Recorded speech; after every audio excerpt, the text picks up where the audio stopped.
Friends, welcome to learning academy Kannada YouTube channel.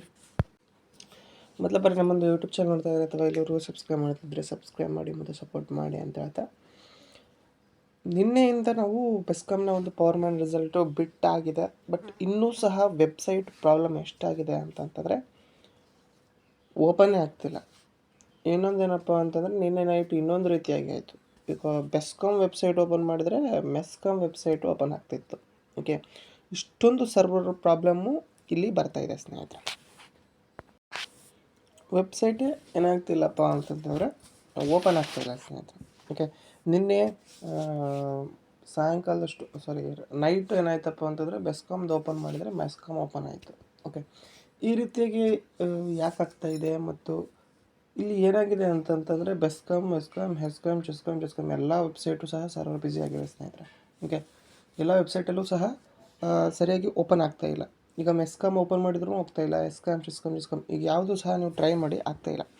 ಟೋಟಲಾಗಿ ಏನಾಗಿದೆ ಅಂತಂತಂದರೆ ಈ ಆಲ್ ಎಸ್ಕಾಮ್ ಒಂದು ವೆಬ್ಸೈಟ್ಗಳು ಏನಾಗಿವೆ ಅಂತಂತಂದರೆ ಸರ್ವರ್ಗಳು ಡೌನ್ ಆಗಿವೆ. ಮತ್ತು ಇನ್ನೊಂದೇನಪ್ಪ ಅಂತಂದರೆ ಅಲ್ಲಿ ಕೆಲಸ ನಡೀತಾ ಇದೆ. ಈಗ ಒಂದು ಬೆಸ್ಕಾಮ್ ವೆಬ್ಸೈಟಿಂದ ಮೆಸ್ಕಾಮ್ ವೆಬ್ಸೈಟ್ಗೆ ಹೋಗೋದಕ್ಕೆ ಕಾರಣ ಬಂದೇನಪ್ಪ ಅಂತಂತಂದರೆ ಅಲ್ಲಿ ಡಾಟಾವನ್ನು ಬದಲಾವಣೆ ಮಾಡ್ತಾಯಿದ್ದಾರೆ, ಅಪ್ಲೋಡ್ ಮಾಡ್ತಾಯಿದ್ದಾರೆ. ಈ ಒಂದು ಕಾರಣಕ್ಕಾಗಿ ಈ ರೀತಿಯಾಗಿ ಆಗ್ತಾ ಇರುತ್ತೆ. ಓಕೆ, ಆಗ ನೋಡಿದಾಗ ಇಲ್ಲಿ ಬೆಸ್ಕಾಮಲ್ಲಿ ವೆಬ್ಸೈಟಲ್ಲಿ ರಿಸಲ್ಟ್ ಅಪ್ಲೋಡ್ ಮಾಡ್ತಾಯಿರ್ತಾರೆ. ಆ ಒಂದು ಕಾರಣಕ್ಕಾಗಿ ಮಾತ್ರ ಈ ರೀತಿಯಾಗಿ ಆಗ್ತದೆ ಸ್ನೇಹಿತರೆ. ನಿನ್ನೆ ಏನು ಪ್ರಾಬ್ಲಮ್ ಆಗಿತ್ತು, ಬೆಸ್ಕಾಮ್ ಓಪನ್ ಮಾಡಿದರೆ ಮೆಸ್ಕಾಮ್ ಬರೋದು, ಅದನ್ನು ಈಗ ಸಾಲ್ವ್ ಮಾಡಿದ್ದಾರೆ. ನಿನ್ನೆ ನೈಟೇ ಸಾಲ್ವ್ ಆಗಿದೆ. ಅದು ಈಗ ಓಪನ್ನೇ ಆಗ್ತಾಯಿಲ್ಲ ಅಂತಂದರೆ ಸೆಟ್ ಆಗಿದೆ ಯಾವುದು ಬೆಸ್ಕಾಮ್ ವೆಬ್ಸೈಟು.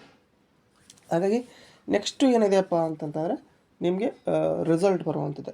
ಈಗ ರಿಸಲ್ಟ್ ಬರಬೇಕು ಅಂತಂತಂದರೆ ವೆಬ್ಸೈಟ್ ಓಪನ್ ಆಗಬೇಕು.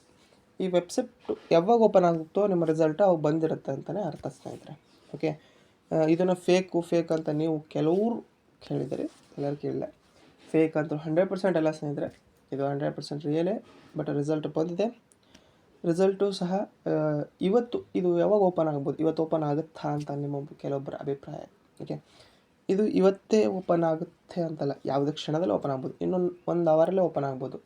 ಓಕೆ, 10 ಮಿನಿಟ್ಸಲ್ಲಿ ಓಪನ್ ಆಗ್ಬೋದು. ಬಟ್ ವೆಬ್ಸೈಟ್ ಮೇಲೆ ಡಿಪೆಂಡ್ ಆಗಿರುತ್ತೆ. ಇದು ಯಾರೇ ಒಬ್ಬರು ರಿಸಲ್ಟ್ ಬಿಡ್ತಾರೆ, ಇದು ತೊಗೋದು ಅಲ್ಲ. ಇದು ಟೆಕ್ನಿಕಲ್ ಎರರ್ ಬರೋದು ಕಾರಣಕ್ಕಾಗಿ ಅವರು ಎಷ್ಟು ಸಾಲ್ವ್ ಮಾಡ್ತಾರೋ ಮತ್ತು ಅಲ್ಲಿ ಏನೆಲ್ಲ ಪ್ರಾಬ್ಲಮ್ ಇದೆಯೋ ಅವೆಲ್ಲ ಪ್ರಾಬ್ಲಮ್ನ ಸಾಲ್ವ್ ಮಾಡಿದ ನಂತರವೇ ನಿಮ್ಮ ಒಂದು ವೆಬ್ಸೈಟ್ ಓಪನ್ ಆಗುತ್ತೆ.